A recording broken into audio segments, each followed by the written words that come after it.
மயிலாடுதுறை மாவட்டம் சீர்காழி அருகே உள்ள கொள்ளிடத்தில் தமிழக வெற்றிக் கழகத்தின் தலைவரும் தமிழ்நாடு முதலமைச்சர் ஜோசப் விஜய் பிறந்தநாள் விழா கொள்ளிடம் ஒன்றிய செயலாளர் ரமேஷ் தலைமையில் நடைபெற்றது.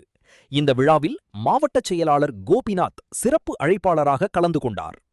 நிகழ்ச்சியின் ஒரு பகுதியாக நடப்பாண்டு நடைபெற்ற 10 மற்றும் 12ஆம் வகுப்பு பொதுத் தேர்வுகளில் சிறப்பிடம் பிடித்த மாணவ மாணவிகளுக்கு மாவட்ட செயலாளர் கோபிநாத் கல்வி உதவித்தொகைகளை வழங்கி கௌரவித்தார்.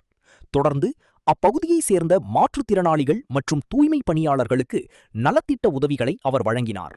மேலும் இந்நிகழ்வில் பல்வேறு மாற்றுக் கட்சிகளைச் சேர்ந்த 200க்கும் மேற்பட்டோர் மாவட்ட செயலாளர் கோபிநாத் முன்னிலையில் தங்களை தமிழக வெற்றிக் கழகத்தில் இணைத்துக் கொண்டனர். அவர்களுக்கு சால்வை அணிவித்து உற்சாக வரவேற்பு அளிக்கப்பட்டது. பின்னர் விழாவில் பேசிய மாவட்ட செயலாளர் கோபிநாத் ஆளுங்கட்சி மற்றும் எதிர்க்கட்சிகள் மீது கடுமையான விமர்சனங்களை முன்வைத்தார். கடந்த 60 ஆண்டுகளாக மாநிலத்தை ஆண்டவர்கள் மக்கள் நலனை புறக்கணித்துவிட்டு தங்கள் குடும்ப நலனில் மட்டுமே அக்கறை காட்டி வருவதாக அவர் குற்றம் சாட்டினார். குறிப்பாக கொள்ளிடம் பகுதியில் நிலவும் குடிநீர் பற்றாக்குறை மற்றும் தடுப்பணைகள் கட்டப்படாதது போன்ற அடிப்படை தேவைகளை நிறைவேற்ற முந்தைய அரசுகள் தவறிவிட்டதாக அவர் சுட்டிக்காட்டினார். தற்போது நடைபெறும் இந்த கூட்டம் ஊழலால் உருவானதல்ல, மக்களின் உண்மையான உணர்வால் உருவானது என தெரிவித்த கோபிநாத், வரவிருக்கும் காலங்களில் முதலமைச்சர் ஜோசப் விஜய் தலைமையிலான அரசு சிறப்பான ஆட்சியை தொடர மக்கள் தொடர்ந்து ஆதரவளிக்க வேண்டும் என தனது உரையில் வலியுறுத்தினார்.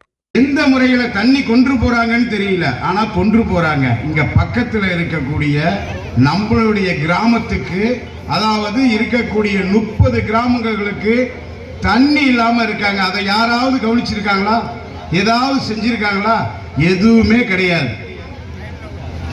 அதே மாதிரி தடுப்பணை பிரச்சனை, கொள்ளிடம் குறுக்க தடுப்பணை கட்டணும் அப்படின்னு சொல்லி இருக்காங்க. எந்த அரசாவது செவிசாட்சி? இந்த 60 ஆண்டுகள்ல நமக்கு முக்கியமான விஷயம் தண்ணீர் வேணும். இதற்காக விவசாயத்துக்காக இந்த மயிலாடுதுறை மாவட்டம் விவசாயம் சார்ந்த மாவட்டம். அந்த பிரச்சனையும் இந்த 60 ஆண்டுகள்ல எதுவுமே செய்யல. தயவு செய்து கவலைப்படாதீங்க.